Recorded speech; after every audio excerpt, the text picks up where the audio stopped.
احمد اليوم شو مسوين؟ والله اخوي اليوم مسوين تخفيضات. طبعا الناس جاي تسحب سلف وما عندهم اهل البيوت. اليوم سوينا تخفيضات. المتر الجدران ب 1000 ونص. المتر الجدران نشتغل له ب 1000 ونص المتر، والارضيات ب1000. الارضيات ب1000 والجدران ب 1000 ونص الصرف. هذا العامل ما تعطيه 15000 يوميا. نشتغل انا احصل له 25 وهو يحصل له 15 كافي خير من الله. مو بس هيك، مو بس هاي التخفيضات.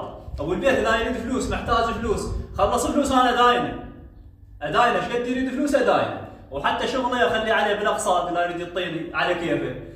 فانتم يا جماعه شبكم بهاي الكلاوات؟ هاي الكلاوات مال الطشه وتصور انت والمتر ب 1000 ونص، وهذا جاي يطبق له ارضيات يقول انا اشتغل الارضيات المتر ب 1000 ونص وب1000 والباقي اشتغلها ب 2000. انتم شو لكم بهاي السوالف؟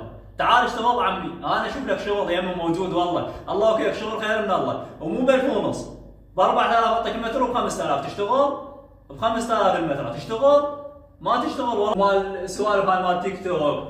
فعيب عليكم انتم تجي وتقول المتر ب 1000 ونص والمتر ب 2000، عم ترى ما حد يجي يشتغل، العامل مالتك ايش تعطيه؟ بسوي لكم ب 5000 6000 وغدا او غرض تشتري. وتعرف انت بعد العامل 25 يوميته، انت شو تطلع يوميتك مثلا؟ يعني العامل 25 خلفاتها سويته ب 75 و100، هاي يطلع باليوميه ويريد يشتغل على المتر خير من الله الشغل. فانتم هاي السوالف بطلوها وتحيات.